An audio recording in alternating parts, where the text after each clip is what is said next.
का मतलब होता है जो आपके डेटा को रिप्रेजेंट करता है, जो डेटा रिप्रेजेंट करता है वो मॉडल होता है, जो आपके फ्रंट एंड रिप्रेजेंट करता है, लुक एंड फील को रिप्रेजेंट करता है वो व्यू होता है, और जो आपके फ्रंट एंड और मॉडल को आपस में कम्युनिकेट कराता है वो होता है कंट्रोलर।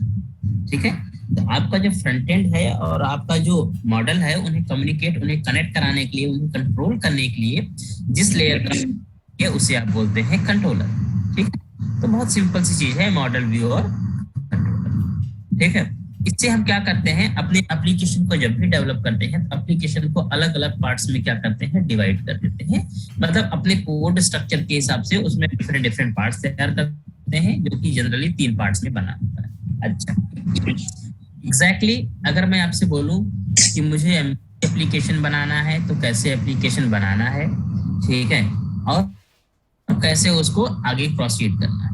जब भी आप एमवीसी एप्लीकेशन बनाएंगे तो 2 तरह का एप्लीकेशन बनते हैं। एक होता है ब्लैंक एप्लीकेशन, जिसे आप स्क्रैच से एमवीसी लेके चल सकते हैं, और दूसरा आपके पास होता है टेम्पलेट पेज, जिसमें आपको 1-2 पेज बने बनाए पहले से ही मिल जाते हैं और उसी को आप अपने हिसाब से कंटिन्यू कर सकते हैं।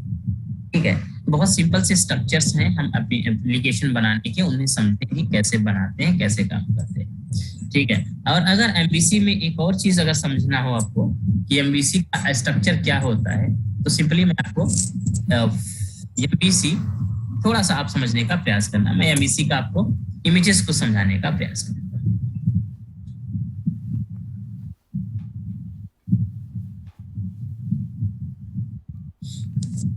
इससे थोड़ा सा आइडिया पता चलेगा कि ये कैसे काम करता है, क्या इसका स्ट्रक्चर होता है।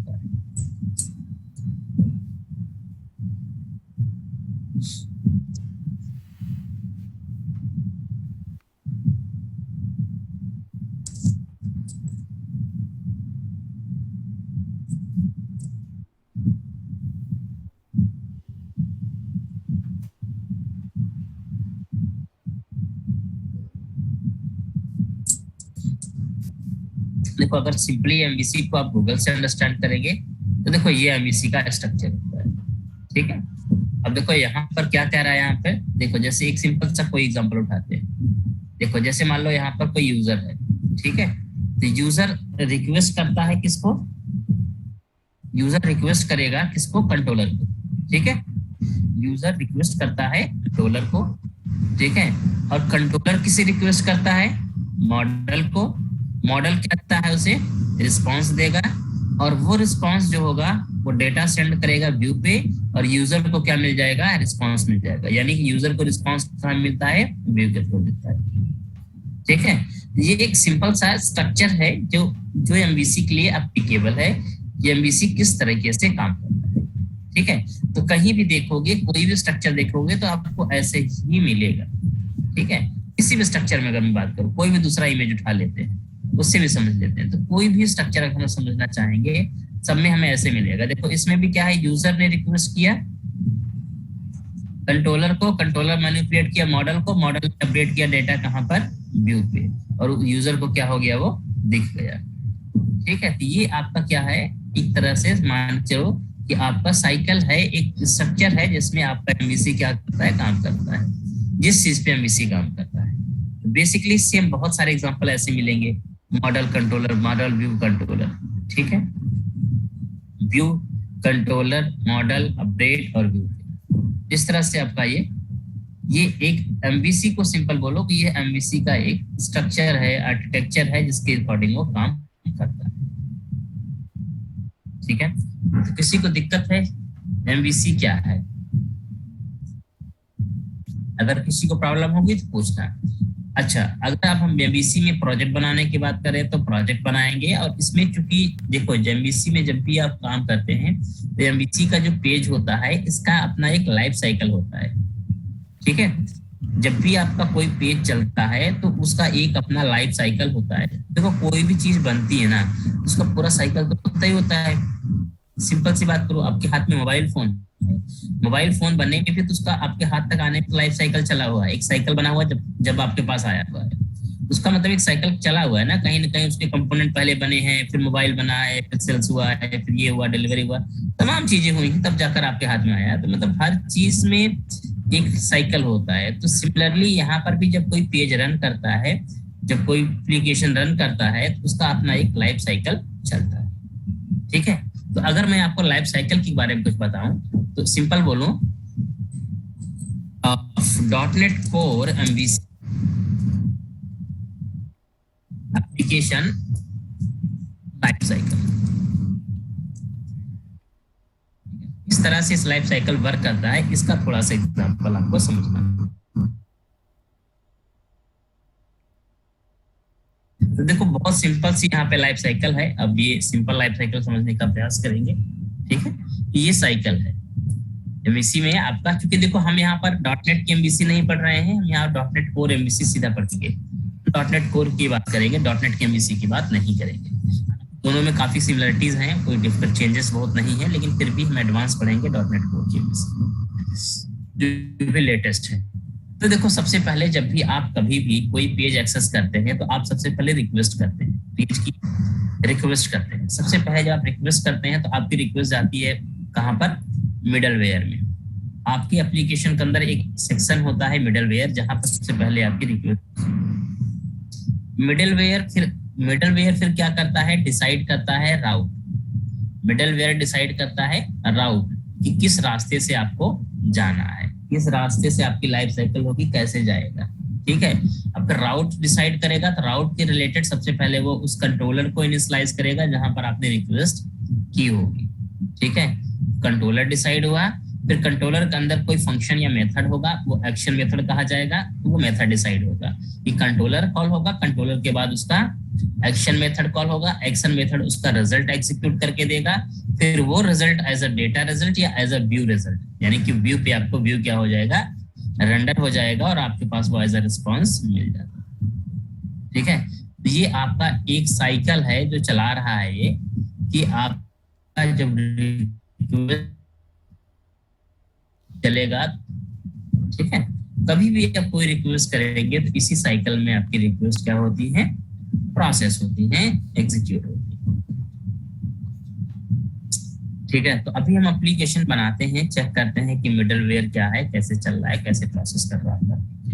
So it's start the MVC application. एक एप्लीकेशन को स्टार्ट करते हैं, समझने का प्रयास करेंगे कि किस तरह से आपके एप्लीकेशन बनेंगे, कैसे चलेंगे।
ठीक है।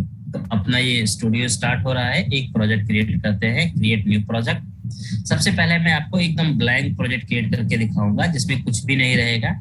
हम केवल सब चीज स्क्रैच से बनाएंगे।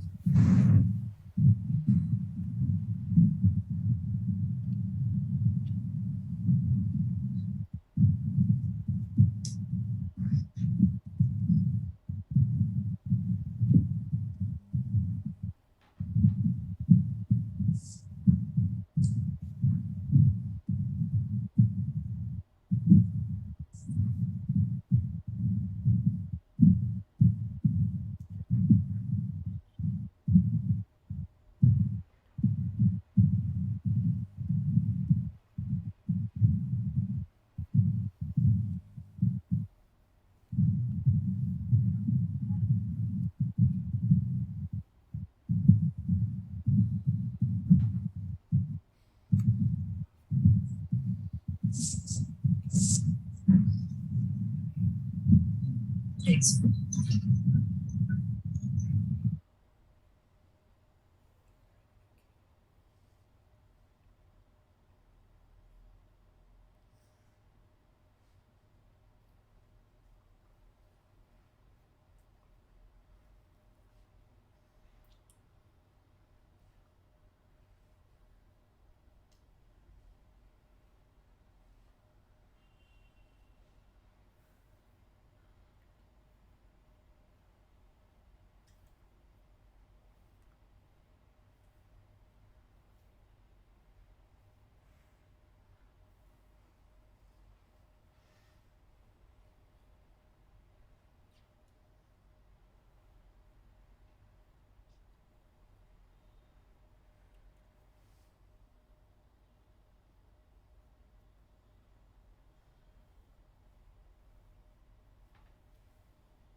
हाँ, तो आपके पास देखो प्रोजेक्ट टेम्पलेट आ गए। आपको क्या सिलेक्ट करना है, एएसपी डॉट नेट कोर। देखो यहाँ से इम्पटी एप्लीकेशन आप ले सकते हो, ठीक है, एकदम इम्पटी जैसे स्क्रैच से आप बनाना चाहो तो। और अगर आप टेम्पलेट प्रोजेक्ट बनाना चाहो तो आप क्या ले लोगे यहाँ पर, मॉडल व्यू कंट्रोलर। ये आपका मॉडल व्यू कंट्रोलर जो होगा ये आपको टेम्पलेट बना कर दे देगा। लेकिन अगर आपको ब्लैंक बनाना है एकदम स्क्रैच से तो आप इसको क्रिएट कर देंगे, ठीक है। यही दो आपके एमवीसी एप्लीकेशन बनते हैं। तो मैं यहाँ पर और इम्पटी क्रिएट करूंगा बिकॉज ऑफ स्क्रैच से बनाना है, ठीक है। नेक्स्ट, नेक्स्ट के बाद आप यहाँ पर आप इसका नाम कुछ भी देंगे एप्लीकेशन का, ठीक है। जैसे मान लो ये एक एप्लीकेशन है, इसका नाम मैं दे रहा हूँ मान लो इन्वेंट्री एप्लीकेशन, इन्वेंट्री है, ठीक है। आप जो भी नाम देना चाहो दे सकते हो। लोकेशन कहाँ क्रिएट करना है उसके बाद नेक्स्ट क्रिएट करो। बस एप्लीकेशन आपका ये बना कर दे देगा एकदम स्क्रैच से और ब्लैंक एप्लीकेशन।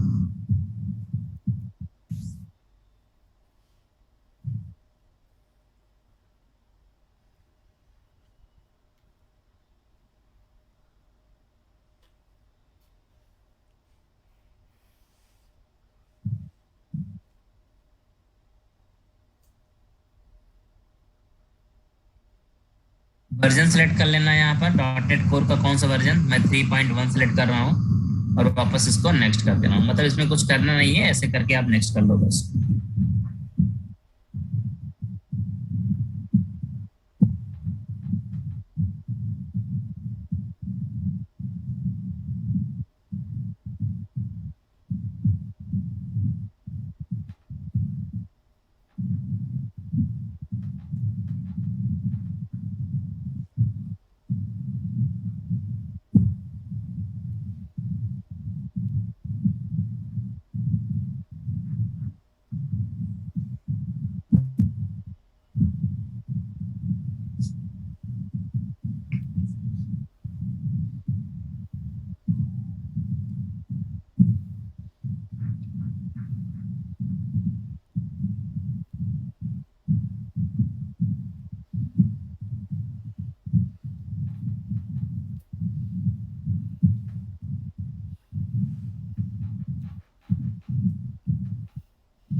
हेलो।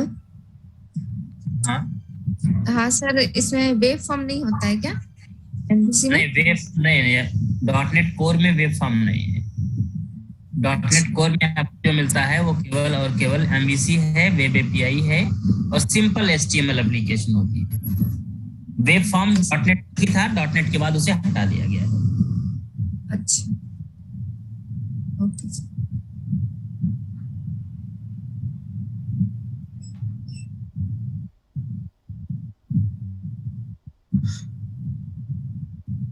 ठीक है, तो आपका एप्लीकेशन यहाँ पर बिल्ड होके रेडी हो गया है। सो सिंपली अगर देखा जाए तो एप्लीकेशन बन गया है। और सोल्यूशन एक्सप्लोरर में देखेंगे तो इधर आपको कुछ ज्यादा मिलेगा नहीं, केवल एक स्टार्टअप नाम का फाइल मिलेगा। स्टार्टअप जो कि आपका मिडलवेयर जिसमें होगा। प्रोग्राम डॉट सी एस आपको मिल जाएगा, जिसके अंदर आपका क्या होता है, प्रोग्राम मेन मेथड होती है इसके अंदर। तो प्रोग्राम डॉट सी एस को अगर मैं आपको दिखाऊं तो इसके अंदर आपकी मेन मेथड होगी और स्टार्टअप डॉट सी एस के अंदर आपका मिडल वेयर होता है।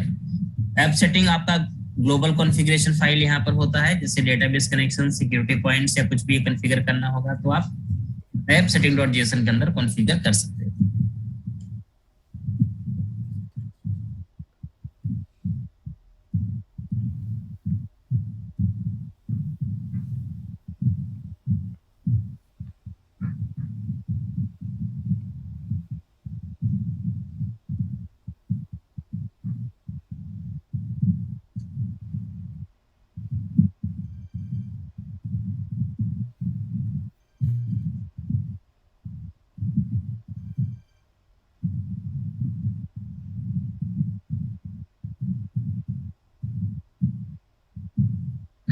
तो बहुत स्लो हो गया ये, पता नहीं क्या हो गया इसमें इतना ज्यादा।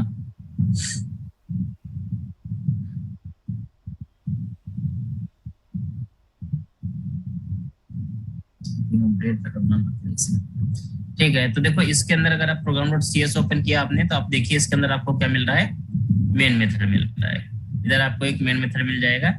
और ये चूंकि सर्वर पे रन करता है तो आपका ये देखो यहाँ पर क्रिएट होस्ट बिल्डर के थ्रू क्या करता है, ये होस्ट सर्वर क्रिएट करेगा जो कि आईआईएस पे आपका चलता है, इंटरनेट इंफॉर्मेशन सिस्टम। जो आपका आई सर्वर होता है तो आईआईएस पे आपका ये चलेगा और आईआईएस पे ही रन करेगा, तो उसी सर्वर को क्या करता है, बिल्ड करता है। फिलहाल के लिए अगर बात की जाए तो यहाँ पर दो सर्वर काम करेंगे आपके डॉट नेट कोर के अंदर। एक सर्वर आपका मेन आईआईएस होता है, दूसरा सर्वर होता है कस्टल।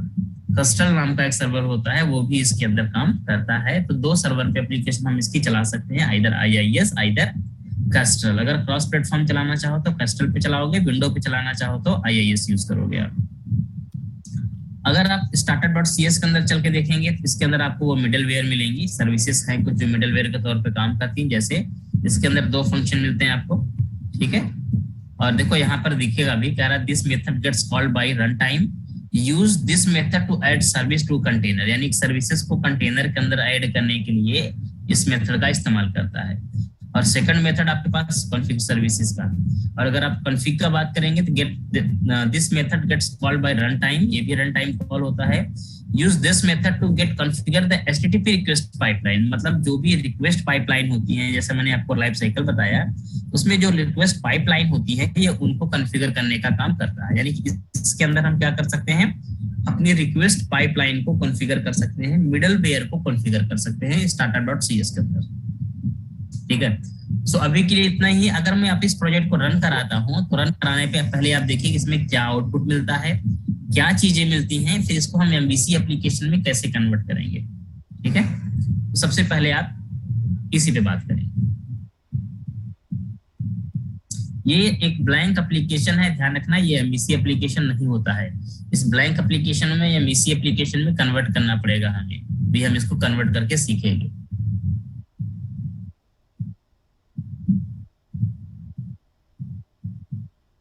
पहले मैं रन करा देता हूँ और पता चल जाएगा आपको कि रन कर रहा है, क्या इसका प्राइमरी आउटपुट है, क्या ये आउटपुट आपको देता है। फिर उसके बाद इस पे हम लोग और चीजें डिस्कस करेंगे।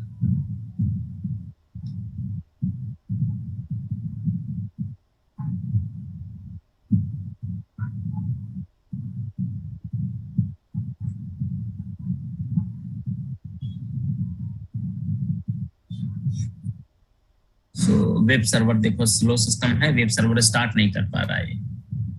फिर से अगेन ट्राई करते हैं, शायद स्टार्ट करते हैं।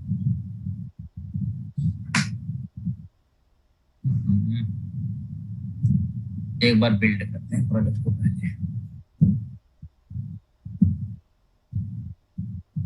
कभी कभी सर्वर स्टार्ट नहीं करता है तो आपको मशीन अपनी रिस्टार्ट करनी पड़ेगी। ध्यान रखना, कभी कभी ऐसा प्रॉब्लम सबके सिस्टम में आता है।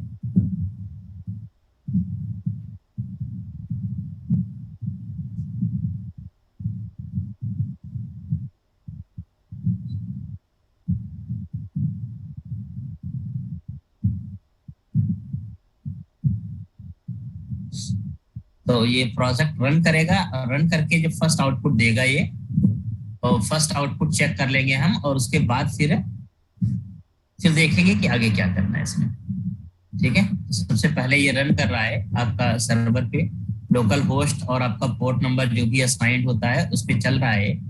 तो अब ये चलने के बाद आप देखेंगे आपका आउटपुट क्या आएगा और उसके बाद फिर हम एक और प्रोजेक्ट पे काम करेंगे।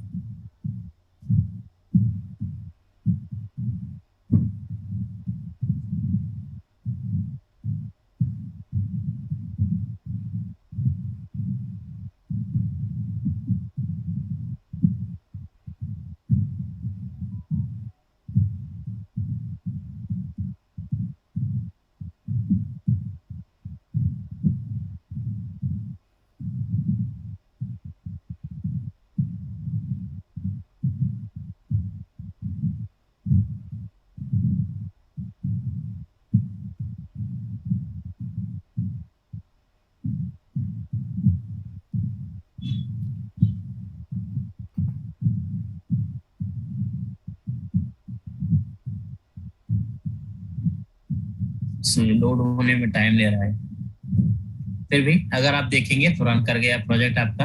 और देखो सबसे पहले एक मैसेज आया आपको केवल हेलो वर्ल्ड का। ठीक है, और ये हेलो वर्ल्ड का मैसेज कहाँ आता है? ये सिंपली यहीं से आता है। आपका जो ये मिडल वेयर है यहाँ पर देखो राइट किया गया एक मैसेज है डिफॉल्ट हेलो वर्ल्ड। ठीक है, तो बस ये केवल इतना राइट करके देगा। मतलब ये एक एप्लीकेशन बना है और ये स्क्रैच एप्लीकेशन है, तो इसने आपको एक मैसेज दे दिया हेलो वर्ल्ड। मतलब इसने बता दिया कि भैया एप्लीकेशन सही चल रहा है। बाकी आप इसको क्या बनाना चाहते हो, सिंपल एचटीएमएल करना चाहते हो इसमें, या फिर आप इसको एमवीसी में कन्वर्ट करना चाहते हो, आप खुद ही डिसाइड कर लो। आप खुद ही डिसाइड करो कि आपको इसे कैसा बनाना है, क्या बनाना है, कैसे चलाना है। तो अपने हिसाब से आप इसको कुछ भी क्रिएट कर सकते हो या बना सकते हो। राइट, सो अब मैं एक एप्लीकेशन मैंने ये स्क्रैच से बना के दिखाया .NET कोर का। अब मैं आपको एक और बना के दिखाऊंगा जो एमवीसी होगा। तो एमवीसी प्रोजेक्ट भी एक बार बनाते हैं एक। सो मैं विजुअल स्टूडियो जो डिफॉल्ट एमवीसी होता है टेम्पलेट के साथ, विजुअल स्टूडियो वापस ऑन करते हैं और एक प्रोजेक्ट और क्रिएट करते हैं। सो दो प्रोजेक्ट रहेंगे तो आइडिया पता चलेगा। वापस अब क्या करो, यहाँ पर क्रिएट करो न्यू प्रोजेक्ट।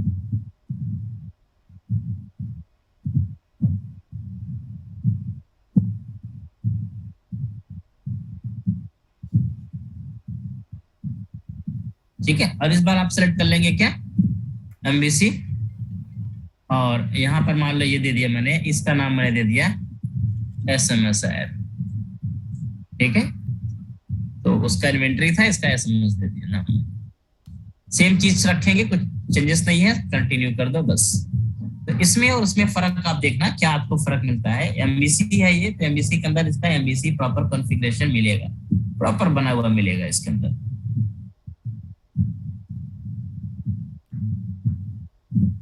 सो अंडरस्टैंड यही करना है कि एमबीसी एप्लीकेशन डिफॉल्ट कैसा मिलता है, स्क्रैच से एप्लीकेशन कैसे बनाओगे उसको समझेंगे और उसके बाद फिर आगे बढ़ेंगे इसमें।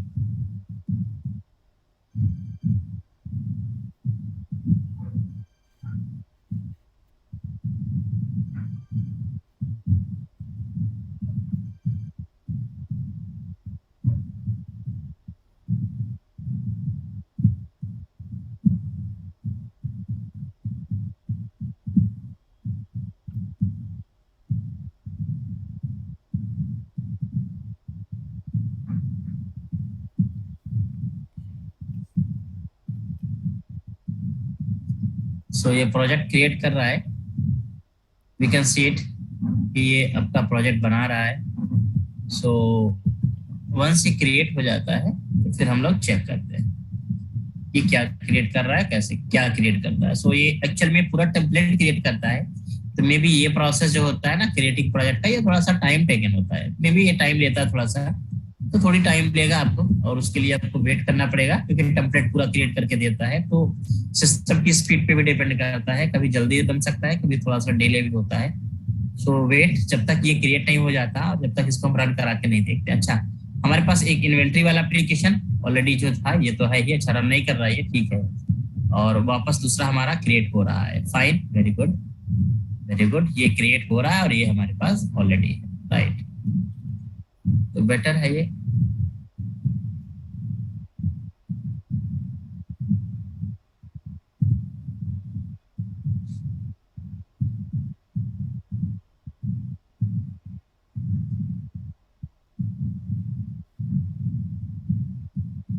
सो क्रिएट होने दीजिए इसको, पहले तो वेट ही करते हैं इसको क्रिएट होने में। सो एग्जैक्टली ये क्रिएट हो गया है, आप देख सकते हैं प्रोजेक्ट आपका क्रिएट होकर रेडी है, fine. So can see here, आपके पास एसएमएस ऐप एप्लीकेशन बन गया है। इसमें भी देखो सेम चीजें हैं, बट इसके अलावा कुछ इसमें एक्स्ट्रा मिलेगा आपको। जैसे 4 फोल्डर इसमें देखो एक्स्ट्रा मिल रहा है, एक www रूट, एक कंट्रोलर, एक मॉडल और एक व्यू। ये 4 चीजें आपको इसमें एक्स्ट्रा मिल रही है। बाकी इसमें भी स्टार्टअप डॉट सी एस वैसे ही है, मिडलवेयर जहां कॉन्फ़िगर्ड होती है। Program dot C S already आपके पास ऑल होता है, प्रोग्राम डॉट सी एस भी देखो आपके पास वैसे ही है, मेन मेथड के साथ सर्वर जहां बिल्ड हो रहा है। स्टार्टअप डॉट सी एस भी आपके पास होता है, लेकिन इसके अंदर थोड़ा कॉन्फ़िगरेशन चेंज होगा। बात वही होगी, लेकिन इसमें कॉन्फ़िगरेशन थोड़ा सा चेंज होगा, क्योंकि इसके अंदर कुछ राउट्स वगैरह कॉन्फ़िगर्ड होते हैं। इसका चूंकि एमवीसी में गए तो एमवीसी का एक लाइफ साइकिल होगा, इसके अंदर क्या होता है, लाइफ साइकिल कॉन्फ़िगर्ड होता है, यानी कि राउटिंग उसके अंदर कॉन्फ़िगर की गई होती है। ठीक है। अब इसमें अगर देखा जाए तो इसके हिसाब से www रूट जो फोल्डर होता है, ये आपकी एप्लीकेशन की जितनी भी स्टैटिक फाइलें होंगी। स्टैटिक फाइल का मतलब क्या होता है, JavaScript, CSS, images, audio, video, इस तरह की जितनी फाइलें होती हैं, वो सारी फाइलें आप कहाँ रखेंगे, इस फोल्डर के अंदर रखेंगे। इस फोल्डर के अंदर ऑलरेडी 5 फोल्डर बने हुए हैं, बाकी भी आप फोल्डर बना करके इसके अंदर जो भी फाइलें रखनी है वो सब इसी के अंदर आप रखेंगे, राइट। एंड कंट्रोलर के अंदर आपका कंट्रोलर बनेगा, मॉडल के अंदर मॉडल बनेगा, और व्यू के अंदर आपके क्या बनेंगे, व्यू बनेंगे। ठीक है। तो हम यही सारा कुछ बनाएंगे, लेकिन ये तो बना बनाया, देखो इस एप्लीकेशन के अंदर तो बना बनाया मिल गया। अब अगर मैं बोलूं यार मुझे ना इस स्क्रैच वाले एप्लीकेशन के अंदर ये सब चीजें प्रॉपर कॉन्फ़िगर करनी है, ठीक है, तो कैसे किया जाए। तो सबसे पहले मैं आपको इस प्रोजेक्ट को पहले रन करके दिखा देता हूँ, उसके बाद फिर उतने ही चीज हम खुद बनाएंगे इसमें स्क्रैच वाले, यानी कि ब्लैंक प्रोजेक्ट के अंदर। तो पहले इसको रन कराते हैं, इस प्रोजेक्ट को रन कराते हैं, और सबसे पहले एक इनिशियल देखते हैं कि इनिशियली ये क्या हमें बना के देता है प्रोजेक्ट के अंदर, ताकि हम स्क्रैच वाले प्रोजेक्ट के अंदर वो सब चीजें प्रॉपर तरीके से खुद कॉन्फ़िगर कर सके। Manually one by one, one one करके हम सब कुछ कॉन्फ़िगर करेंगे। तो एक प्रोजेक्ट अगर आप समझ लोगे ना कॉन्फ़िगर करना, तो बस आपका हो गया, उसके बाद आप फिर नहीं समझने की जरूरत पड़ेगी, फिर आप कर लोगे उससे। एक ही प्रोजेक्ट को अंडरस्टैंड करना है, किस तरह से आपका प्रोजेक्ट कॉन्फ़िगर होता है, किस तरह से आपको लाइफ साइकिल डिफाइन करनी है, किस तरह से उसके राउट डिफाइन करने होते हैं।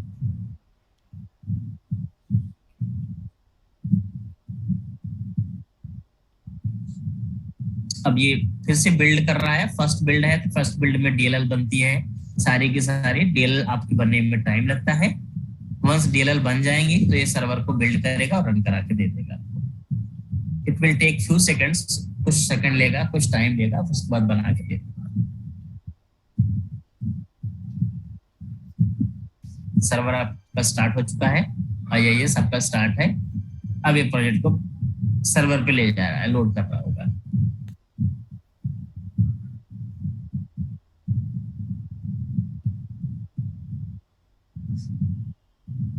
देखो स्टार्ट होने गया ब्राउजर आपका वेब पे, तो ये स्टार्ट होगा, और इसमें जो भी आपके एक्सपेक्टेड आउटपुट्स होंगे वो आपको यहाँ पर दिखेंगे, विजिबल हो जाएंगे।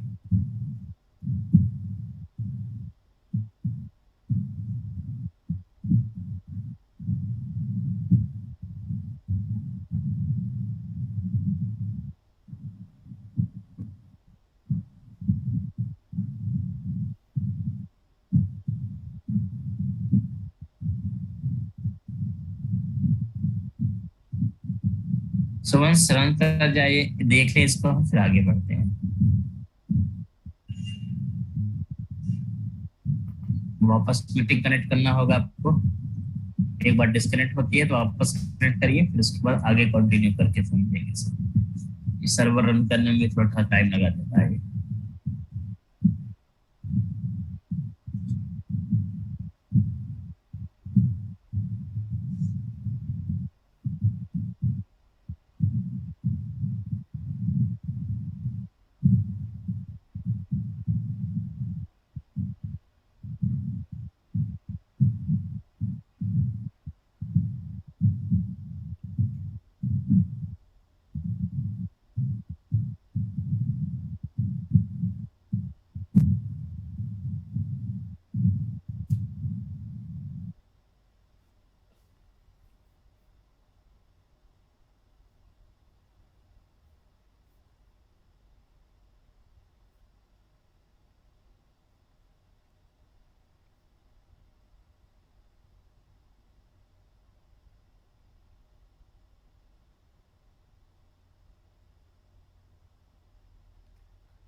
चलिए, तो अभी हम देखते हैं इसके अंदर रन कर गया हमारा प्रोजेक्ट। सो अगर आप देखेंगे तो आपके पास यहाँ पर जो प्रोजेक्ट आपका है गया है, ठीक है। और इसके रन में आपको क्या मिला है, इसमें रन में आप देखेंगे तो ये इसने अपने आप बूटस्ट्रैप इंस्टॉल कर लिया है, एक टेम्पलेट बना दिया है जिसके अंदर 2 पेजेस बना दिए, ठीक है। मेनू बार बना दिया, हेडर में आपका प्राइवेसी और होम का 2 पेज बना दिया, फुटर बना दिया, मतलब एक बेसिक टेम्पलेट इसने बनाकर आपको दे दिया कि भाई आप अगर चाहें तो आप यहाँ से अपना काम कंटिन्यू कर सकते हैं। यानी बेसिक टेम्पलेट इसमें आपको बन के रेडी होके मिल जाएगा। बाकी आपको क्या करना है, यू कैन डिसाइड। अब आगे आप डिसाइड कर सकते हैं। इसका काम केवल इतना ही होता है कि यह आपको जब प्रोजेक्ट बनाएगा तो एक बेसिक स्ट्रक्चर, बेसिक फीचर के साथ आपको एप्लीकेशन बनाकर दे देगा। बाकी आपको उसमें आगे क्या करना है आप खुद बनाइए करिए, ठीक है। तो ये तो एक टेम्पलेट प्रोजेक्ट लेने का फायदा है कि आपको इतनी चीजें बन के मिल जाती। बट अगर मेरे पास यहाँ पर ब्लैंक एप्लीकेशन है और उसको मुझे बेसिक से डिजाइन करना है, उसे कॉन्फ़िगर करना है, तो मैं कैसे करूँ? उसे बेसिक डिजाइन और कॉन्फ़िगर करने का तरीका हमारे पास क्या है कि हम पहले चलते हैं और इस प्रोजेक्ट को स्टॉप कर देते हैं। जो रन कर रहा है ना उसको स्टॉप कर दो, चलो अभी से स्टॉप करते हैं। और स्टेप बाय स्टेप इस ब्लैंक वाले प्रोजेक्ट के अंदर हम क्या करते हैं, कॉन्फ़िगर करते हैं एमबीसी, ठीक है। तो देखो एमबीसी बनाने के लिए सबसे पहले आपको क्या करना पड़ेगा, आपको 3 फोल्डर बनाने पड़ेंगे, 3 या 4 बनाओ, कम से कम 3 बनाने पड़ेंगे, आगे 4 बनेंगे। कंट्रोलर्स, मॉडल्स, व्यूज, 3 फोल्डर बनाएंगे कम से कम पहले आप। तो अपने प्रोजेक्ट में जाइए आप और फटाफट 3 फोल्डर बना लीजिए, राइट क्लिक करेंगे और आप 3 फोल्डर ऐड करेंगे 1 बाय 1 करके। सो ऐड करेंगे, एक आपका होगा इसके अंदर मॉडल्स, एक मॉडल फोल्डर ऐड कर दिया मैंने। एक राइट क्लिक करके ऐड करेंगे कंट्रोलर्स, ठीक है, सेकंड हो गया। तीसरा आप ऐड करेंगे व्यूज, राइट क्लिक ऐड, और 3 फोल्डर आपने क्या किया यहाँ पर टोटल ऐड कर लिए, 3 फोल्डर आपके ऐड हो गए हैं, फाइन। अब आपको क्या करना है, अब कंट्रोलर के अंदर कंट्रोलर, मॉडल के अंदर मॉडल, व्यू के अंदर व्यू। तो पहले कंट्रोलर, मॉडल भी स्किप करेंगे, अभी हम कंट्रोलर और व्यू बनाएंगे और व्यू चलाने का प्रयास करेंगे। So let me right click add controller, right click करेंगे ऐड करेंगे कंट्रोलर, ठीक है। सबसे पहले कंट्रोलर ऐड करिए, एमबीसी का कंट्रोलर यहां से सेलेक्ट करेंगे और क्या करेंगे आप ऐड कर लेंगे। एक कंट्रोलर मैं ऐड कर रहा हूं और इस कंट्रोलर का नाम होम अभी है, तो होम ही रहने दो, कोई फर्क नहीं पड़ता है, इसको होम ही रखो और आप क्या करिए इसको ऐड कर दो। तो हमने पहले कंट्रोलर ऐड कर लिया एक। कंट्रोलर के बाद इसके अंदर देखेंगे तो यह एक कंट्रोलर है होम नाम का और यह एक क्लास को इनहेरिट कर रहा है जिसका नाम है कंट्रोलर, ठीक है। और इसके अंदर एक फंक्शन बना है जो रिटर्न कर रहा है कि व्यू रिटर्न कर रहा है। बट अभी आपने यहाँ पर व्यू नहीं बनाया है, मतलब कि व्यू रिटर्न तो कर रहा है लेकिन आपने व्यू बनाया नहीं है। तो अगर आपने व्यू नहीं बनाया है तो व्यू बनाना कैसे, आप अपने इस पे राइट क्लिक करेंगे, इन एक्शन के नाम पे राइट क्लिक करेंगे और एक ऑप्शन दिखेगा ऐड व्यू का, ऐड व्यू। आप एक एम्प्टी व्यू क्रिएट कर लो इसी के लिए, ठीक है। और व्यू का नाम इंडेक्स ही रखना है अभी हमें, तो मैं यहाँ पर व्यू का नाम इंडेक्स रखेंगे तो हमारा व्यू फोल्डर के अंदर यानी व्यूज फोल्डर के अंदर ये क्या करेगा, एक व्यू बना देगा। यानी कि व्यूज फोल्डर के अंदर एक होम नाम का फोल्डर बनाएगा, उसके अंदर हमारे होम वाले व्यू बनाएगा, यानी इंडेक्स व्यू बना दिया इसने। अब मैं यहाँ पर एक मैसेज देना चाहता हूँ, अभी सिंपल के क्रम में एक HTML बनाएंगे और यहाँ पर सिंपल एक मैसेज पास करेंगे जस्ट फॉर कि हमने कुछ बना लिया है। Welcome to my first MVC, let's close the H1, ठीक है। सो आपने अपना कंट्रोलर और व्यू तो बना लिया, लेकिन अभी आपने अपना एमबीसी कॉन्फ़िगर नहीं किया है, यानी ये प्रोजेक्ट एमबीसी है, ये आपने कहीं अभी कॉन्फ़िगर नहीं किया, कहीं मतलब मिडलवेयर में startup.cs के अंदर। तो आपको सबसे पहले चलना, क्योंकि अभी रन कराओगे तभी कुछ नहीं होगा, अभी कुछ नहीं चलेगा। तो आपको चलना है कॉन्फ़िगर सर्विसेज के अंदर, यहाँ चलेंगे, सबसे पहले कॉन्फ़िगर करेंगे सर्विस। तो कैसे करना है, services dot add controller with views, ठीक है। एक सर्विस को कॉल करेंगे, ये क्या करेगा, कंट्रोलर और व्यू को कॉन्फ़िगर करेगा, अलाउ करेगा कि आप इस प्रोजेक्ट के अंदर कंट्रोलर और वो यानी एमबीसी आर्किटेक्चर या एमबीसी सर्विस को इनेबल करने का काम करेगा आपका ये वाला। ये फंक्शन आपकी एमबीसी सर्विस इनेबल कर देगा, जिसमें आप एमबीसी आप यहाँ पे यूज कर पाओगे, ठीक है। एंड देन उसके बाद सेकंड आप क्या करेंगे, आप यहाँ पर एंड पॉइंट होता है ये, अगर आप इस प्रोजेक्ट के अंदर देखोगे एसएमएस के अंदर, तो यहाँ पर आप देखेंगे तो आपको यहाँ पर कई चीजें हैं, बट मेनली आप देखेंगे तो एक एंड पॉइंट कॉन्फ़िगर किया गया होता है, और इसमें and point map controller route configure किया गया होता है, यानी राउटिंग कॉन्फ़िगर की गई होती है, ठीक है। तो यहाँ पर हम भी वही करेंगे अपने प्रोजेक्ट के अंदर, ठीक है। इसके अंदर भी आपको भी वही करना है। तो आपको ये वाला कमेंट करना है कोड, और आपको क्या करना है, endpoints dot map controller route, ठीक है। और इसके अंदर आप एक लगाएंगे अपना वही कॉलबैक फंक्शन, ठीक है। तो कॉलबैक फंक्शन लगा, एंड पॉइंट्स ऐसे एरो फंक्शन लगाइए, और इसके अंदर आके क्या करेंगे, पहले देंगे एंड पॉइंट्स डॉट, ठीक है। एंड पॉइंट कॉन्फ़िगर चूंकि आप कर रहे हैं, तो आप इसके अंदर देंगे एंड पॉइंट। एंड पॉइंट आप कॉन्फ़िगर करेंगे, और एंड पॉइंट के साथ अपना जो भी राउट होता है वो राउट आप इसमें कॉन्फ़िगर करेंगे। तो एंड पॉइंट डॉट सॉरी, अब यहाँ पर इसके अंदर आपको देना कंट्रोलर राउट। अच्छा, यू एंड पॉइंट कॉन्फ़िगर कर दिया सर, रिकॉर्डिंग इनेबल कर दो। एक सेकंड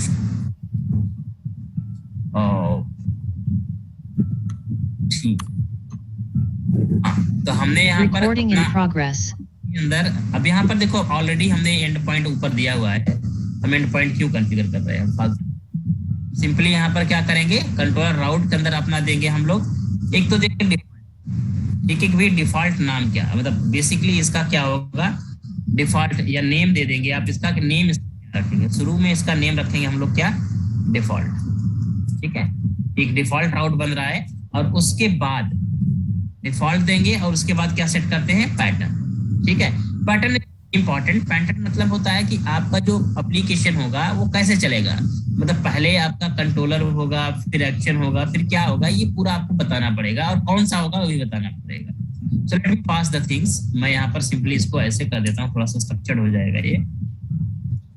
मैं पैटर्न स्पेसिफाई करता हूँ, और पैटर्न में क्या करेंगे, सबसे पहले टेम्पलेट बताएंगे कंट्रोलर का। सबसे पहले कंट्रोलर होगा, कंट्रोलर में कंट्रोलर का नाम क्या होगा, सबसे पहले होम होगा, कि होम नाम का ही आपने बनाया है। फिर उसके बाद आपका क्या होगा, एक्शन होगा। अब एक्शन में सबसे पहले एक्शन का नाम क्या रहेगा, इंडेक्स होगा। फिर उसके बाद आपका क्या होगा, आईडी होगा, जो कि क्या होगा, ऑप्शनल होगा, ठीक है। सो देखेंगे तो आपका जो राउट पाथ होगा, एग्जैक्टली आपने ये कॉन्फ़िगर कर दिया कि मेरा राउट पाथ यहाँ पे चलने वाला है, ठीक है। और सेम राउट पाथ आपने इधर भी कॉन्फ़िगर अपना कर दिया। तो अब जैसे ही आप एप्लीकेशन को स्टार्ट करेंगे, सबसे पहले ये क्या करेगा, सबसे पहले ये आप ये राउट फाइंड करेगा, कि सबसे पहले जाएगा कंट्रोलर फाइंड करेगा होम नाम का, उसके अंदर एक्शन फाइंड करेगा इंडेक्स नाम का, और उसको फिर क्या करेगा, लोड करा देगा। आईडी क्वेश्चन मार्क होने का मतलब क्या है, आईडी ऑप्शनल है, मे बी हो भी सकता है पैरामीटर, और मे बी नहीं हो सकता है। तो होता क्या है कि एक्शन कभी कभी पैरामीटराइज होते हैं, तो हम लोग हमेशा आईडी को या पैरामीटर को ऑप्शनल रखते हैं, कि मे और मे नॉट बी, हो भी सकता है, नहीं हो सकता है। Let me run this application and check the application is working और नॉट। एक बार इसे रन करो और चेक करो कि ये एप्लीकेशन आपका सही तरीके से चल भी रहा है या नहीं चल रहा है, या क्या इश्यू है, इसमें आपको समझ में आ जाएगा। एसएमएस वाला एप्लीकेशन तो स्टॉप है ना, हाँ ठीक है, ये स्टॉप है, ये हमारा चलेगा। इन्वेंट्री हमारा चलेगा, इन्वेंट्री को हमने कॉन्फ़िगर किया स्क्रैच से। अगर आपका राउट सब सही है, कोई स्पेलिंग मिस्टेक नहीं है, कोई स्ट्रक्चर मिस्टेक नहीं है, तो 100% आपका जो प्रोजेक्ट होगा, जो आपका मेन पेज होगा, इंडेक्स पेज होगा, वो आपका आना चाहिए यहाँ पर, मतलब आपका इंडेक्स HTML आपका जो भी अपना पेज है, व्यू फाइल आपकी वो रन करनी चाहिए।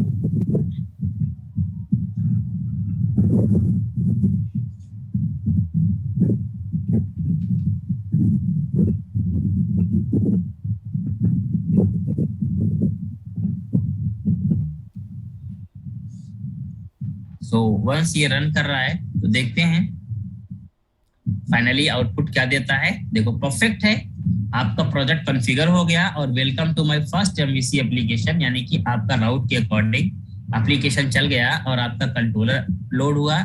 कंट्रोलर के बाद आपका व्यू हुआ और ये इसने लोड कराया, इस राउट के हिसाब से लोड हुआ है। जो राउट में कॉन्फ़िगर्ड है इस राउट के हिसाब से चीजें आपकी चली हुई है। ठीक है, अब एक और चीज करेंगे हम इसमें। अब मुझे मान लो CSS भी कॉन्फ़िगर करना है, मुझे CSS चाहिए, मुझे बूटस्ट्रैप लोड कराना है, वो भी चलाना है प्रोजेक्ट के अंदर। तो प्रोजेक्ट के अंदर बूटस्ट्रैप कैसे चलाएंगे, कैसे लोड कराएंगे? It's very simple. इसके लिए हमें क्या करना है, एक फोल्डर और बनाना पड़ेगा। जैसे मैंने बताया था ना 4 फोल्डर, एक फोल्डर मैं और बनाने वाला हूँ यहाँ पर। इसका नाम रखेंगे www रूट। ठीक है, एक फोल्डर मैंने बना दिया www रूट नाम से। इसमें राइट क्लिक करेंगे, ठीक है, और यहाँ पे एक ऑप्शन आपको दिखेगा ऐड में आपके पास एक ऑप्शन आता है क्लाइंट साइड लाइब्रेरी। क्या करेंगे, क्लाइंट साइड लाइब्रेरी ऐड कर लेंगे इसमें आप। और यहाँ पर आप बेसिकली क्या करेंगे, किसी भी सर्वर का चूज करेंगे और लाइब्रेरी सर्च मारेंगे। जैसे मुझे क्या इंस्टॉल करना है, बूटस्ट्रैप, तो मैंने यहाँ पर बूटस्ट्रैप नाम दे दिया। सो देखो बूटस्ट्रैप का यहाँ पे करंट वर्जन मुझे मिल रहा है कौन सा, 5.0.2। अगर आप चाहो तो वर्जन भी चेंज कर सकते हो, लेकिन आपको जो भी वर्जन चाहिए इंस्टॉल कर लो एंड सिंपली क्लिक कर दोगे तो ये आपका इंस्टॉल कर देगा आपके इसी फोल्डर के अंदर। वो सारी फाइलें इंस्टॉल कर देगा और बूटस्ट्रैप आपकी यहाँ पर इंस्टॉल हो जाएगी। बस उससे केवल लिंक कराना होगा बस।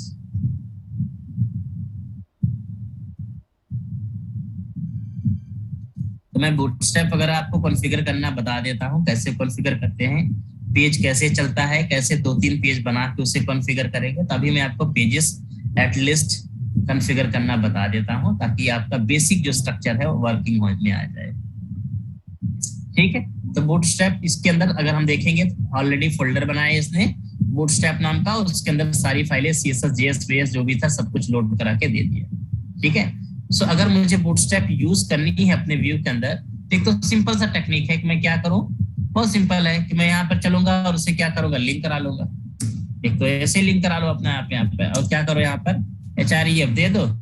href में अपना बूटस्ट्रैप CSS, मुझे बूटस्ट्रैप की CSS चाहिए तो दे दो यहाँ पर बूटस्ट्रैप CSS टाइप,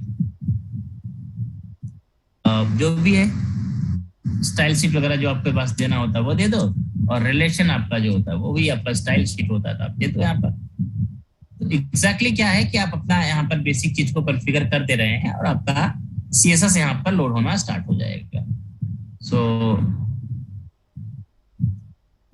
और रन कराएंगे अगर हम, तो हमारा बूटस्ट्रैप यहाँ चल जाएगा और आप देखेंगे आपका जो फॉन्ट स्टाइल होगा इसका वो चेंज भी हो जाएगा, क्योंकि बूटस्ट्रैप लोड होने के बाद इसकी टाइपोग्राफी काम करती है और ये अपना थोड़ा सा चेंजेस कर देता है। तो आप देखेंगे इसका जो बेसिक सा लेआउट स्ट्रक्चर होगा या बेसिक जो फॉन्ट स्टाइल होगी वो चेंज हो जाएगी थोड़ी सी। बूटस्ट्रैप आपने कॉन्फ़िगर कर लिया है, लेकिन ये तरीका सही नहीं है कॉन्फ़िगर करने का, उसका मैं बताऊंगा। देखो बूटस्ट्रैप एग्जैक्टली अगर देखा जाए तो इसके अंदर Ctrl+Shift+R करेंगे। बूटस्ट्रैप अभी लोड नहीं हुआ है क्योंकि फॉन्ट मुझे चेंज नहीं लग रहा है। Ctrl+Shift+I कंसोल विंडो ओपन करो और कंसोल में अगर आप देखेंगे तो आपको यहाँ पता चलेगा क्या हो रहा है। सो बूटस्ट्रैप 404, इसका मतलब क्या है, बूटस्ट्रैप इसे नहीं मिल रहा है। ठीक है, इसका मतलब जो पाथ आपने कॉन्फ़िगर किया है यहाँ पर कुछ ना कुछ तो है, जिसकी वजह से शायद इसको बूटस्ट्रैप का फोल्डर या लोकेशन नहीं मिल रहा है।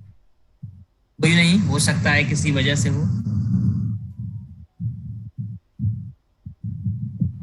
इसलिए हम लोग इसे लेआउट के अंदर कॉन्फ़िगर करते हैं। अच्छा हाँ, इंपॉर्टेंट पॉइंट समझ में आ गया क्यों नहीं है, क्योंकि देखो फाइल आपने लिंक तो कराई है, लेकिन ये फाइलें जो लिंक और लोड कराने का काम, फाइल लिंक तो सही आपकी है, लेकिन इसे लोड कराने का काम ही एक मिडलवेयर सर्विस करती है, और उस मिडलवेयर सर्विस का नाम होता है, उस मिडलवेयर सर्विस का नाम है यूज स्टैटिक फाइल्स। ये सर्विस आपकी है। ठीक है, तो आपको यहाँ पर 2 सर्विसेज चलानी पड़ती हैं बिफोर आप यूज राउटिंग। कहाँ पर? अपने startup.cs के अंदर यहाँ चलेंगे।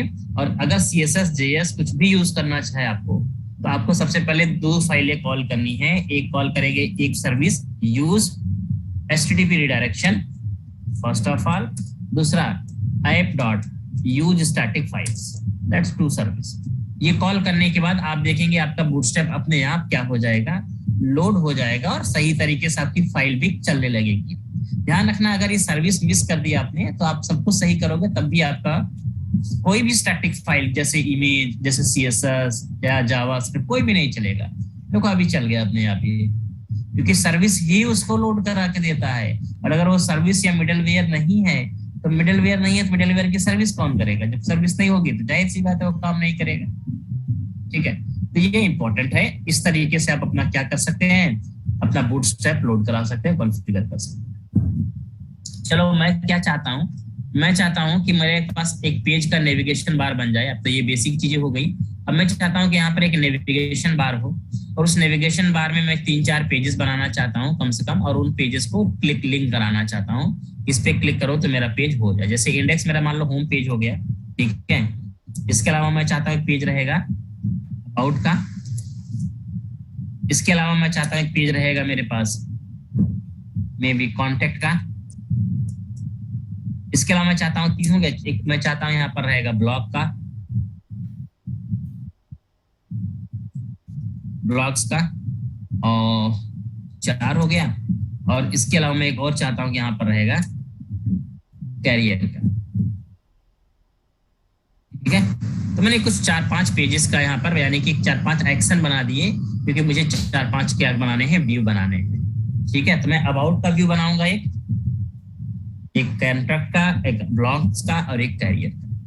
तो चलो क्रिएट करते हैं व्यू, राइट क्लिक करते हैं, ऐड व्यू करते हैं, एम्प्टी ही बनाएंगे और इसका नाम सेम देंगे वही जो आपका एक्शन का नाम होगा। जैसे ये मान लो अबाउट है, जस्ट क्रिएट द अबाउट। ठीक है, और इसके आप साथ कुछ मैसेज वगैरह दे दो। मैं दे देता हूँ यहाँ पर welcome to.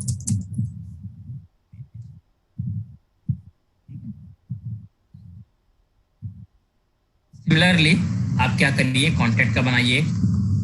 Let me click, right click, add this one.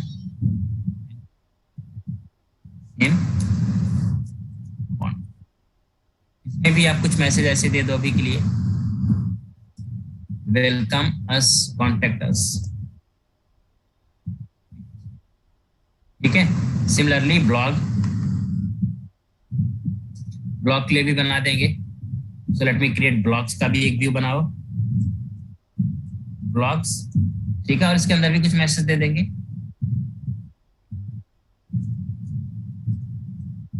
Read all daily blogs here. ठीक है, और कैरियर्स के लिए कैरियर्स का भी बना दो, सेम आप वही नाम देंगे जो भी एक्शन का होगा। इसमें कुछ मैसेज दे देते हैं, of visit here for apply new openings.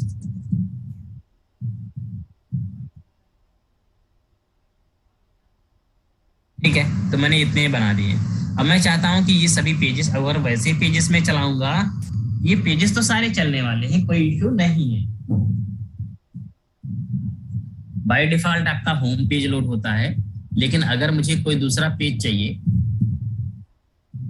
मैं को हाँ बाय डिफॉल्ट होम हुआ, अब मुझे मान लो कैरियर का चलाना है, तो मैं मुझे कैसे चलाना पड़ेगा, उसके लिए स्लैश कंट्रोलर का नाम पहले देंगे, होम है, उसके बाद अपने एक्शन का नाम क्या है, कैरियर्स। ठीक है, एंटर करेंगे तो एग्जैक्टली स्पेलिंग मिस्टेक हमने कुछ ना कुछ किया होगा, so need to be check the spelling mistake. Careers और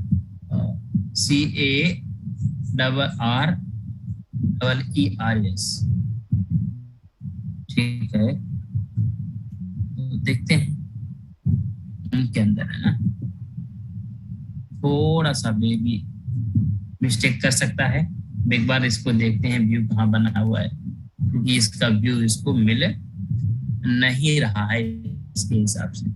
ठीक है, ठीक है। तो होम अपने पास है, इधर है। अच्छा, होम के अंदर क्या ही बना दिया मैंने, गलत तो नहीं कर दिया?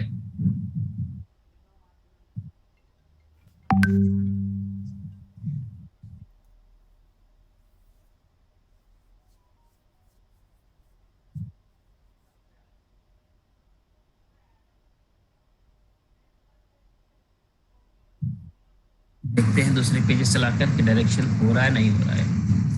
So home, about, about page चल रहा है, इसका मतलब पेजेस आपके सही हैं।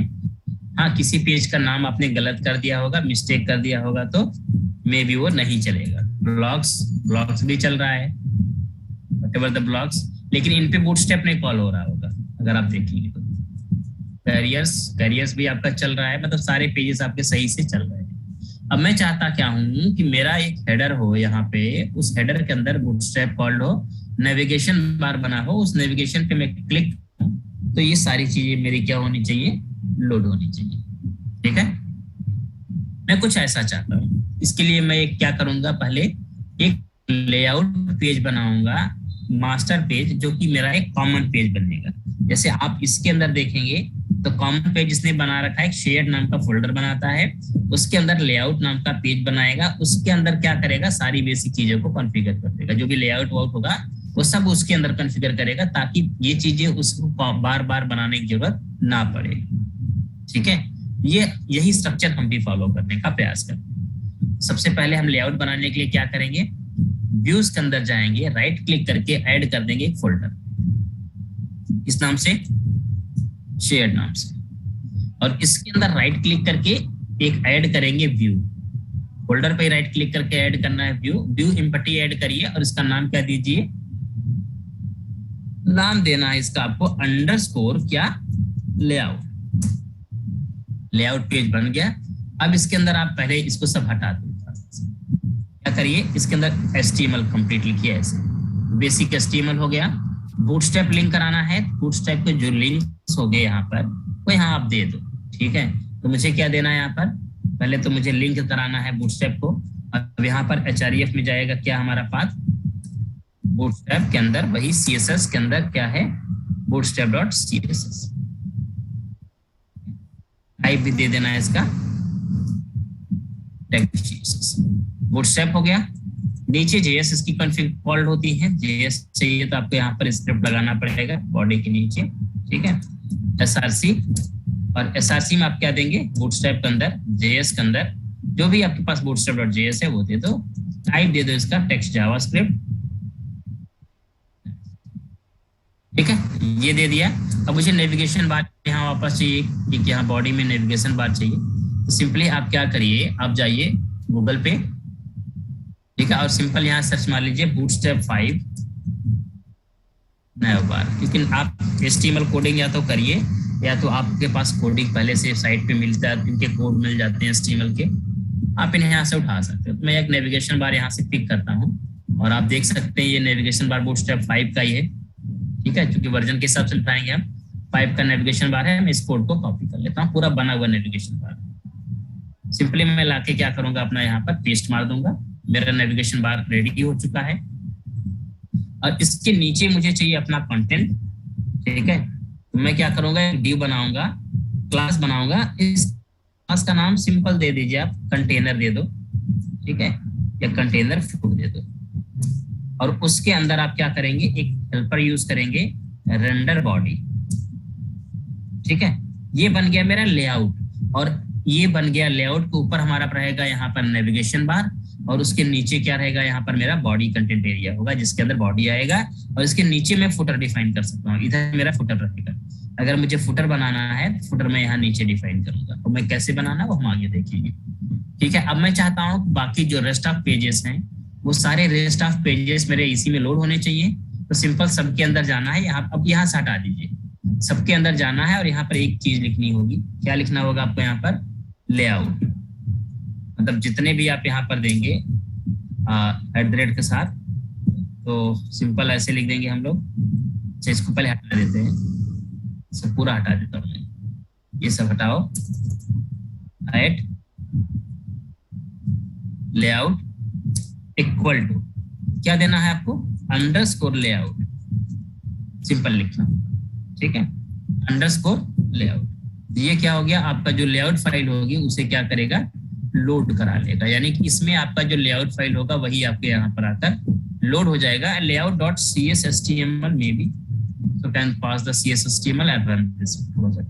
तो देखिए बूटस्ट्रैप आपका और आपका जो लेआउट है वो प्रॉपर इसमें कॉल होता है या नहीं होता है। स्ट्रक्चर तो आपने बना दिया एकदम स्क्रैच वाले।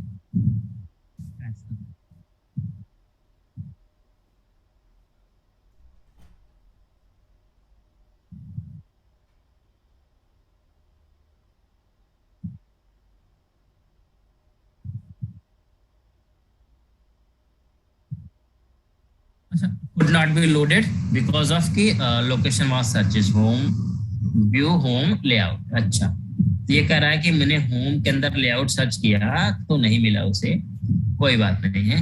लेआउट का आप देंगे यहाँ पर अंडरस्कोर लेआउट, पहली चीज तो, और CSHTML शायद ना देना पड़े आपको, फिर भी देख लेते हैं एक बार लेआउट लोड करने के लिए। अच्छा, ये भी कह रहा है नहीं मिल रहा है हमें, तो एक बार वापस हम चलते हैं और इसको हम CSHTML हटा देते हैं, केवल इतने देते हैं और इसको वापस कर देते हैं।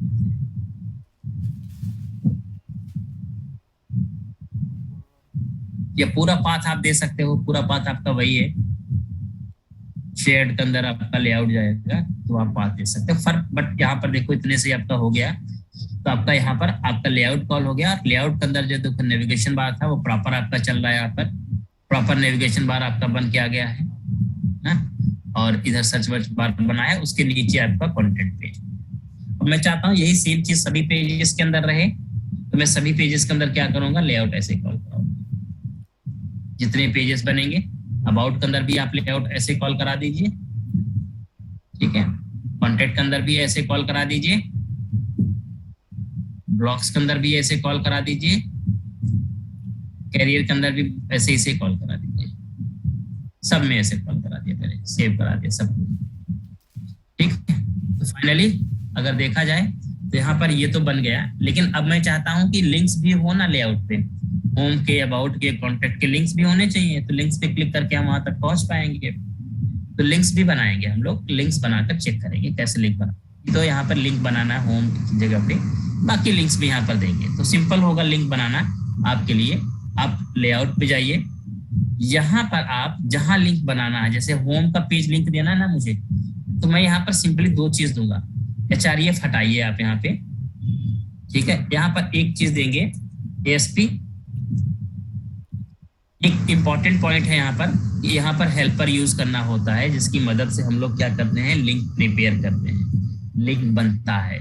बट यहाँ पे हेल्पर आपको तब तक नहीं मिलेगा जब तक उसका नेम स्पेस आप नहीं इंपोर्ट करेंगे। So you need to be import the name space. अगर इसमें एप्लीकेशन में देखेंगे, इसने एक सेपरेट फाइल बना रखी है व्यू इंपोर्ट्स नाम से, जिसके अंदर इसने क्या कर रखा है, अपने हेल्पर्स को इंपोर्ट कर रखा है यहाँ पर, टैग हेल्पर को यहाँ पे, ठीक है। सो अगर आप चाहो तो ये फाइल बना लो व्यू इंपोर्ट्स नाम की, इसके अंदर इंपोर्ट कर लो।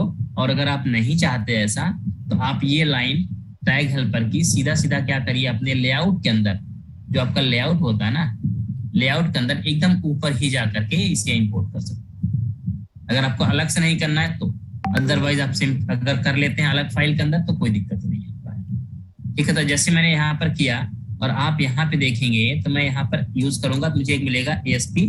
देखो यहाँ पे हेल्पर इसके सारे आ गए, तो देखो पे दिख रहा है ASP कंट्रोलर। इस लिंक पे क्लिक करने पर किस कंट्रोलर पे जाना है आपको, होम पे जाना है। ASP एक्शन, किस एक्शन पे जाना है, इंडेक्स पे जाना है, ठीक है। तो मैंने ये कर दिया।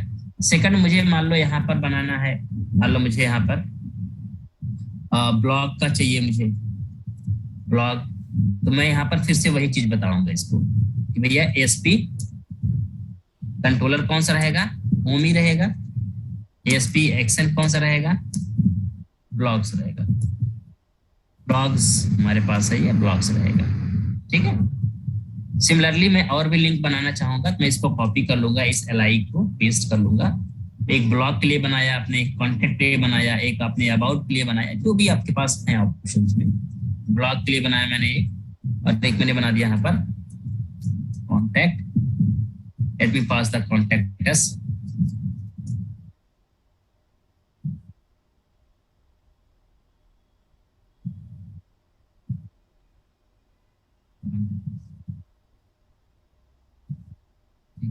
नेक्स्ट कैरियर,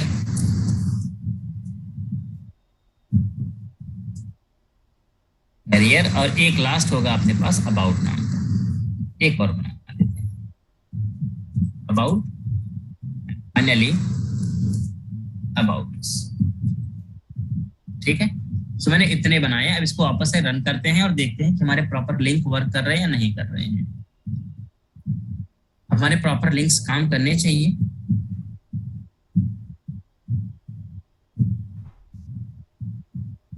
लिंक्स बन गए सारे हमारे, home, about, contact, career, whatever. So मैं ब्लॉग पे क्लिक करूं, ब्लॉग पेज का, कॉन्टेक्ट पे क्लिक करें तो कॉन्टेक्ट, करियर पे क्लिक किया तो करियर, अबाउट पे क्लिक किया तो अबाउट। मतलब हर पेजेस आपके प्रॉपर और परफेक्टली नेविगेशन बार के साथ लोड होने लगे। आपका प्रॉपर राउटिंग हो चुका है और प्रॉपर पेजेस आपके लोड हो रहे हैं। ठीक है, तो अभी के लिए आपको क्या करना है, MVC एप्लीकेशन स्क्रैच से बनाइए, उसके अंदर लेआउट बनाइए, बूटस्ट्रैप इंस्टॉल करिए, उसके अंदर कंट्रोलर बनाइए, एक्शन बनाइए, और इस तरह से आप उसमें मल्टीपल पेजेस बनाकर उसका एक बेसिक, आप मान चलो आपको एक स्टैटिक वेबसाइट बनानी है, तो आप स्टैटिक वेबसाइट के हिसाब से अपना पेज डिजाइन करना सीखिए पहले, कि उसके अंदर कंट्रोलर बनाना सीखिए, एक्शन मेथड बनाइए, उसके अंदर एक्शन बनाइए, एक्शन बना के व्यू बनाइए, व्यू का लेआउट बनाइए, लेआउट में कॉल करिए। तो इससे आपको एक बेसिक आइडिया पता चलेगा। ठीक है, बाकी इसमें से जो आपको नहीं जरूरत की चीजें हैं, जैसे मुझे इसमें बाकी चीजें नहीं चाहिए, ये सब नहीं चाहिए मुझे, डिसेबल का तो मैं इन्हें लीव भी कर सकते हो इधर से। ये तो बूटस्ट्रैप है, आपको जो चाहिए रखो, जो नहीं चाहिए वो आप यहाँ से पास नहीं जाएगा, वापस रन कराना पड़ेगा, क्योंकि ये ऑटो कंपाइल में नहीं लगा हुआ है।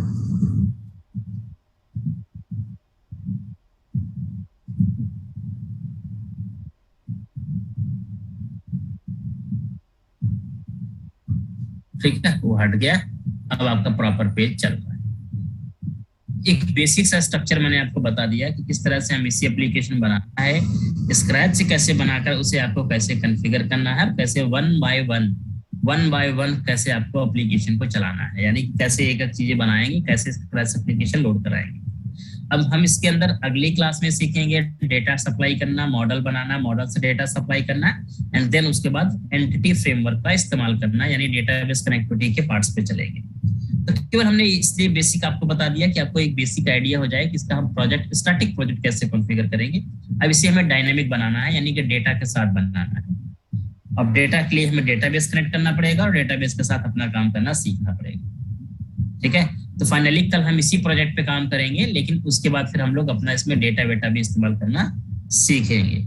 अभी तक चीजों में कोई डाउट हो, किसी को कोई कंफ्यूजन हो तो पूछ सकता है। ठीक है, बाकी इतना प्रैक्टिकल आप लोग कर लेना है, उसके बाद कल मैं डेटा के साथ आपको काम करना बताऊंगा, फिर आप डेटा के साथ ही आगे काम करेंगे आप आने वाले टाइम। सर MVC के अंदर हम API भी डेवलप कर सकते हैं? बिल्कुल बिल्कुल, इसके लिए अगर एपीआई बनानी है तो एपीआई के लिए अलग से प्रोजेक्ट ले लो, उसके लिए अलग प्रोजेक्ट आता है, ये सेपरेट प्रोजेक्ट आता है, कोई दिक्कत नहीं होगा। Okay sir hello. हाँ बताइए, हाँ बताइए। सर जैसे अगले पेज पे जाते हैं कहीं दूसरे होम पेज से अलग कंट्रोलर, क्या दूसरा कंट्रोलर भी ऐड कर सकते हैं इसके अंदर? बिल्कुल बिल्कुल, नंबर ऑफ कंट्रोलर ऐड करिए, नंबर ऑफ एक्शन ऐड करिए, नंबर ऑफ जो भी ऐड करना करते जाओ, कोई दिक्कत नहीं। 100% अगर एक पब्लिकेशन होगा तो उसके नंबर, उसके अंदर कई कंट्रोलर होंगे, और कई कंट्रोलर के अंदर, हर कंट्रोलर के अंदर कई एक्शन होंगे। जैसे मान लो किसी एम्प्लॉय का है तो एम्प्लॉय के अंदर एक एम्प्लॉय का कंट्रोलर बनेगा, उसके अंदर बहुत सारे एक्शन बन जाएंगे। कोई कस्टमर का है तो कस्टमर का कंट्रोलर बनेगा, उसके अंदर बहुत सारे एक्शन बन जाएंगे, और उसके अपने अपने पेजेस बन जाएंगे। इस तरह से बनती चली जाएंगी चीजें आपकी। सर मेरा पिछला एक लेक्चर मिस हो गया था, जैसे क्या नाम है, स्टोर प्रोसीजर का, मैंने स्टोर प्रोसीजर बनाने की कोशिश की क्लास के अंदर, तो वो वर्क नहीं किया सर उसने।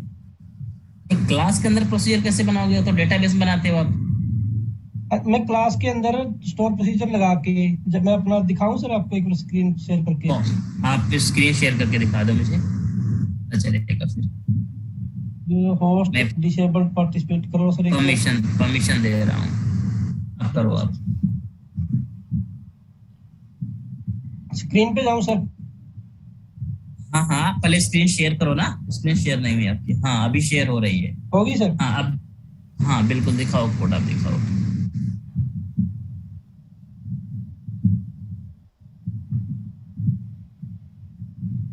जय सर, ये था मैंने। हाँ बिल्कुल, आपने प्रोसीजर बनाया है और आपने उसको कॉल भी कराया है, ठीक किया है आपने। बट आपने एक गलती की है छोटी सी, और वो ये है कि आपने cmd.command टेक्स्ट क्यों देंगे, जब अगर आपने SQL कमांड में ही प्रोसीजर का नाम दिया पहले ही, तो 2 बार क्यों दे रहे हैं? सर ये मैंने ये लो हटा देता हूँ इसको। मैंने ये नाम करके देखा था वैसे ही सर। फिर भी जैसे इसको मैं करता हूँ सर, इसको रन करता हूँ, जो मेरी वैल्यू आती है डाटाबेस के अंदर। हाँ, अब प्रोसीजर दिखा दो एक बार पहले अपनी ये वाली। पहले प्रोसीजर का कोड दिखा दो मुझे, पता। वो भी दिखाता हूँ सर एक बार। जो वैल्यू आती है ये गलत पैरामीटर उठा लेता है सर। पैरामीटर उठा लेता है। हाँ, पास करने का तरीका गलत आता है। हाँ सर, जब मैं स्टोर प्रोसीजर यूज नहीं करता तो वो बिल्कुल सही टेबल के थ्रू सही आ जाता है। मैं वैल्यू पास करना बता देता हूँ ना, प्रॉब्लम कहाँ है मैं बता देता हूँ आपको। कोड पे जाओ, आप कोड पे जाओ, C# पे। स्टोर प्रोसीजर ये है सर। इसको भी जरा कोड दिखा। राइट क्लिक करोगे, रिकॉर्डिंग स्टॉप्ड। स्क्रिप्ट नीचे चौथा ऑप्शन, स्क्रिप्ट चौथा ऑप्शन ऊपर से, create to new query window, एकदम पहला ऑप्शन। आगे जाओ, हाँ क्लिक करो, ये बना दो। ये आ गया ना कोड। हाँ, अब देखो इसमें प्रॉब्लम ये है कि आपने जो पैरामीटर दिए हैं ना, वो गलत दिए हुए हैं। यहाँ पर जो दिए हुए हैं, इंसर्ट के बाद जो वैल्यूज के बाद वैल्यू दिया है, अरे ये डबल कोट वगैरह लगाना ही नहीं आपको है। डबल कोट प्लस यहाँ नहीं लगाना होता है कुछ भी। सिंपल सा ऐड नेम ऐसे देना होगा बस। तो